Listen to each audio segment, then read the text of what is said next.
सिंधू ते कृष्णा भाग 3 आठवते ते असे. मला आठवतं ते माझं बालपण अत्यंत सुखवस्तू परिस्थितीतलं होतं. सिंधू नदीचं सानिध्य, मोठं थोरलं घर, माणसांचा गोतावळा आणि खाण्यापिण्याची रेलचेल. अहो, बालवयात याहून वेगळं काय लागतं.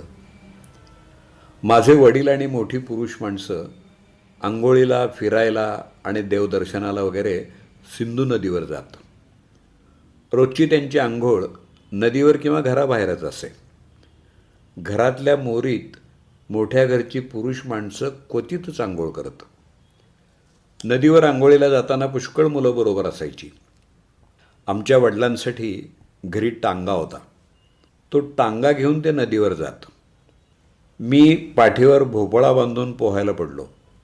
त्यावेळी शाळकरी होतो, पण माझं पोहणं त्या भोपळ्यावरच थांबलं. उन्हाळ्यातही नदीला चांगलं पाणी असे. गावात 4-5 मोठ्या बागा होत्या. त्यात हौद असत. तिथं आंघोळी चालत. मोठी माणसं सकाळी लवकर आंघोळी उरकून उद्योगाला गेली की मग पोराटोरांची झुंबड नदीवर उडायची. माझे वडील नदीवरून येताना बाजारातून लोणी आणत.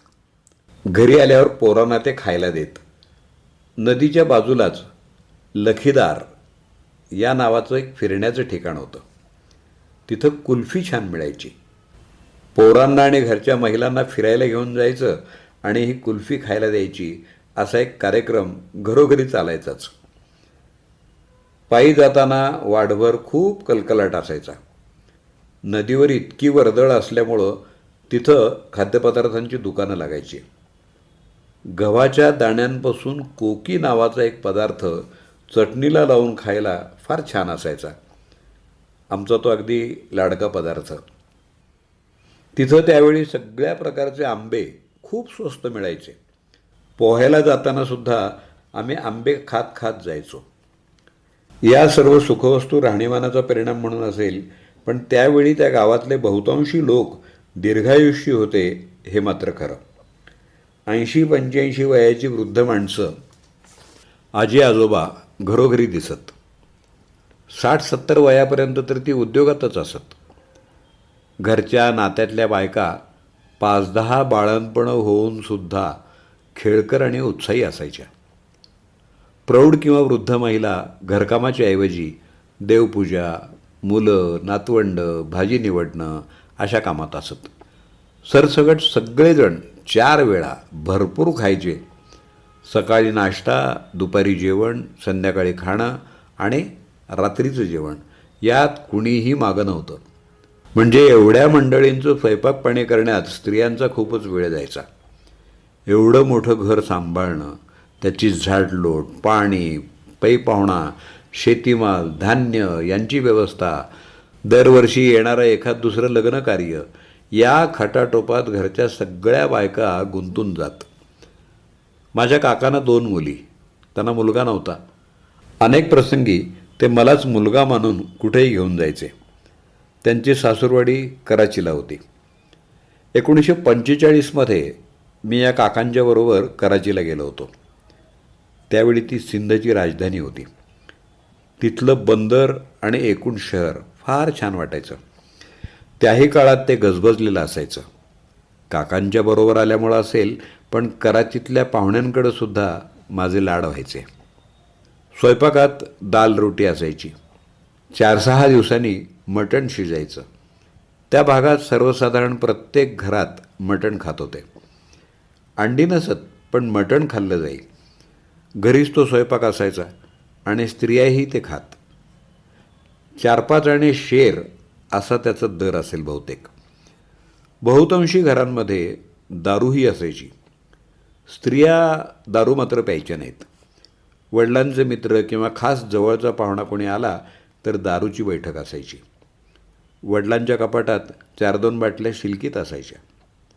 लग्न किंवा मोठ्या धार्मिक समारंभात सोमरस पान असे. मला वाटतं प्राचीन सिंधू संस्कृतीची एवढी परंपरा मंडळींनी मनापासून जपली असावी.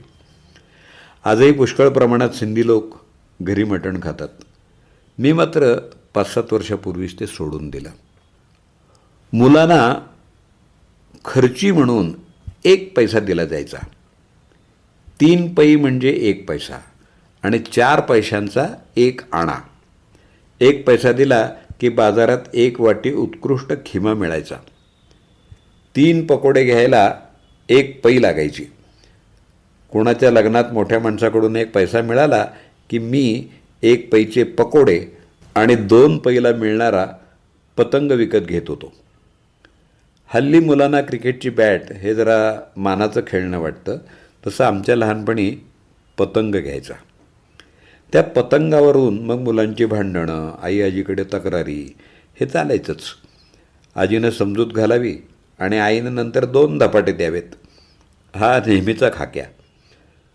सासूपुढं सून मोकळेपणाने वावरत असे, पण सासू सुनांचं भांडण, आबोला असं काही नसायचं. सुना लहान वयातच घरी आलेल्या असायच्या.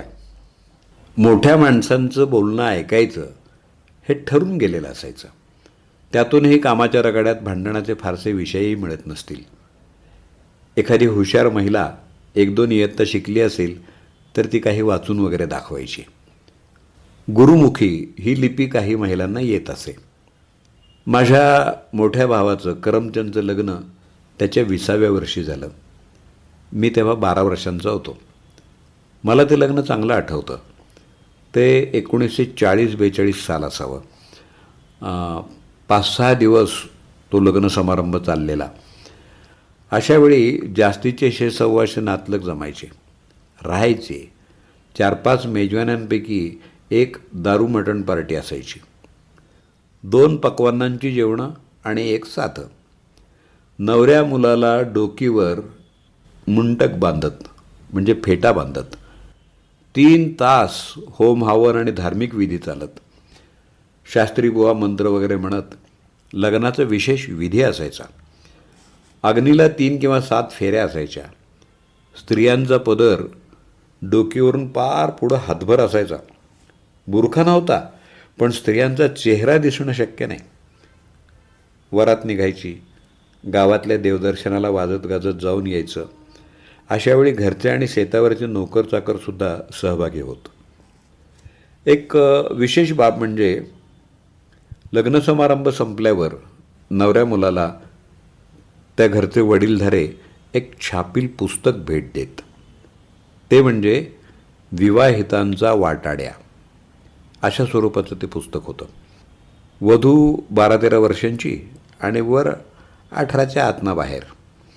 त्यांना मार्गदर्शक ठरेल अशी माहिती स्पष्टपणे देण्यासाठी हे पुस्तक वाचायला देत असत. काळजी घेण्याच्या दृष्टीनं ही एक चांगली पद्धत होती असं मला वाटतं. त्या काळात याबाबतीत खुलेपणानं बोललं जात नसे आणि वयात येणारी तरुण मुलं कुठं चुकू नयेत, घसरू नयेत असा हेतू त्यामागं असे. शास्त्रशुद्ध रीतीनं ही माहिती योग्य वेळी देणं उचित मानलं जाई. त्याचप्रमाणे या पवित्र गोष्टीची फारशी उघड चर्चा किंवा टवाळीही होत नसे. नवरात्रीच्या काळात स्त्री पुरुषांनी पूर्णतः वेगळं राहण्याची पद्धत होती. हिंदुस्थानात पुष्कळ भागात ज्या त्या प्रथा आहेत. कुठं आषाढ महिन्यात पत्नीचं तोंड पाहायचं नाही, तर कुठं श्रावणात पत्नीला माहेरी पाठवतात. आमच्या तिकडं नवरात्र पाळत. गावातल्या देवळांमध्ये पुरुष मंडळी झोपायला येत. एकेका देवळात 150 लोकांच्या पथाऱ्या पडत. आम्ही मुलंही वडील किंवा काकांच्या बरोबर देवीच्या देवळात झोपायला जात असू. नवरात्रात देवीच्या पायाशी झोपायचं असं आम्हाला ठाऊक होतं. त्यामागचं कारण कशाला माहीत असणार.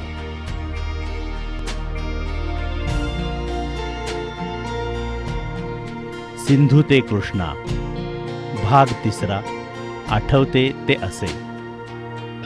लेखक TB लुल्ला. संकलन आणि शब्दांकन वसंत आपटे. अभिवाचन दत्ता सरदेशमुख. सिंधू ते कृष्णा.